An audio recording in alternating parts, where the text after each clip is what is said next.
చాలా బాధపడుతూ ఉంటాం. కొన్ని పరిస్థితులు మనల్ని కన్నీళ్ళలోకి నడిపించవచ్చు. అయితే దేవుడు అంటాడు, నేను సదాకాలం మీద ఉంటాను, నా ఆలోచన సదాకాలం నిలిచింది. మనం అనుకున్న ఏ ఆలోచన అయినా కానీ అది జరిగిద్దో జరగదో నాకు తెలియదు, కానీ దేవుడు కనుక అనుకున్న ఆలోచనట ఆయన స్థిరపరుస్తాడట. ఆయన ఆలోచన వేరు, ఆయన ఉద్దేశాలు వేరు.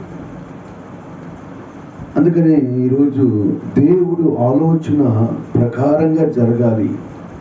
అది ఏదైనా కావచ్చు, పెళ్ళైనా, పేరంటమైనా, ఇల్లు కట్టుకోవటమైనా, వస్తువు కొనుక్కోవటమైనా, ఆరోగ్యము కుదుట పడేలాగా ఏదైనా కానీ అది దేవుని ద్వారా జరిగింది. అయితే ఎలాగా ఆ కార్యాన్ని మనం చూడగలుగుతామంటే, ఒకటి, దేవుడికి నీ సమస్యని అప్పచెప్పాలి. అప్పుడు దేవుడు ఆయన ఆలోచన ప్రకారంగా నడిపిస్తాడు. తల్లిదండ్రులు అనుకుంటారు ఇలా చేయాలనుకుంటారు, పిల్లలు ఏమో సలహాలు ఇస్తూ ఉంటారు. అయితే ఈ తల్లిదండ్రులు ఆలోచన ఎలాంటి ఆలోచన అంటే, వాళ్ళు అనుభవించి వాటిలో గమనించి ఆ సమస్యను ఎదుర్కొని ముందుకు నడిచేవాళ్ళు తల్లిదండ్రులు, పెద్దవాళ్ళు. ఈ రోజున నీవు కూడా దేవునికి నీ బాధ్యత అప్పచెప్పేసి, పెళ్లి చేసిన తర్వాత పెళ్లి కొడుకుకి పెళ్లి కూతురు అప్పచెప్పేస్తాడు. అయ్యా, ఇక్కడి నుంచి బాధ్యత నీదే. నమ్మకంగా అప్పచెబితే నమ్మకంగా ఉండిద్ది, అపనమ్మకంగా ఉండకూడదు. నువ్వు వేసే టాబ్లెట్ అయినా కానీ నమ్మకంగా వేసుకో, తగ్గిద్ది. నువ్వు దేవుడిని కూడా నమ్ము.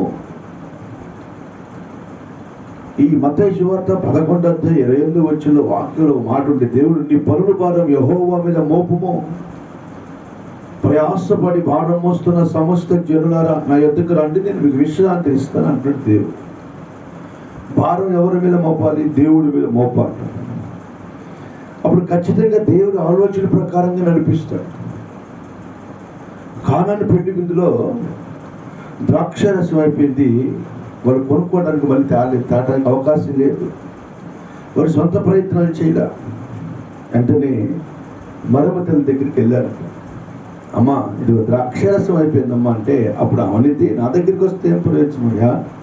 అదిగో భూమిని ఆకాశాన్ని కలగ చేసిన దేవుడు నజరేయుడైన యేసు అక్కడ ఉన్నాడు, ఆయన అడగండి అని చెప్పి యేసు ప్రభు దగ్గరికి వెళ్ళి యేసు ప్రభుతో చెప్తున్నారు, ప్రభా, ఈ కానాని విందులో ద్రాక్షరసం అయిపోయింది అని చెప్తా ఉన్నారు.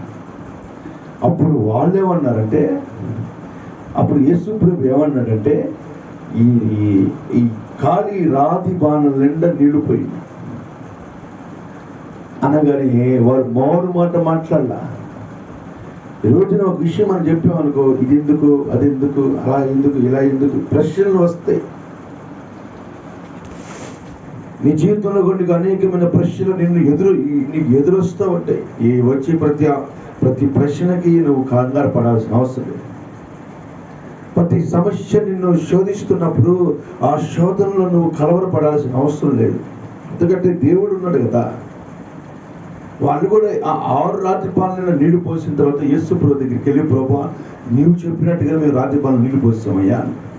అప్పుడు యేసు ప్రభు ఆ రాతి బాణల మీద చేతులు పెట్టగానే ఆ రాతి బాణల్లో ఉన్న నీళ్లు ద్రాక్షరసముగా మార్చబడ్డాయి. దేవునికి స్తోత్రం కలుగునుగాక.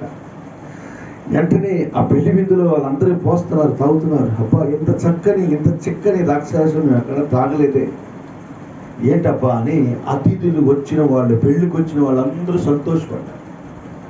ఆ కుటుంబంలో రావలసిన అవమానము, కన్నీళ్లు, శోధన దేవుడు తొలగించాడు. కారణం ఏంటి? అది కేవలం యేసు క్రీస్తు దగ్గరికి వెళ్ళటం మాత్రమే, యేసు క్రీస్తుకి బాధ్యత అప్పచెప్పటం మాత్రమే, యేసు క్రీస్తుకి సమస్త విషయములు తెలియచేయటం మాత్రమే. అందుకని ఆయన అంటాడు, యెహోవా ఆలోచన సదాకాలం నిలుచు.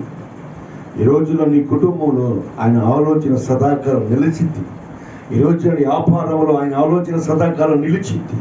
ఈ రోజు నీ కుటుంబంలో ఆయన సదాకాలం ఆలోచన నిలిచింది. కారణం ఏంటంటే నువ్వు దేవుడిని నమ్ముకున్నావు. దేవుడు అంటాడు, నమ్ముట నీ వల్ల అయితే నమ్మువానికి సమస్తము సాధ్యమే. అంటే నువ్వు ఏది నమ్ముతావో, ఏది కావాలో నీకు చేసేస్తాను.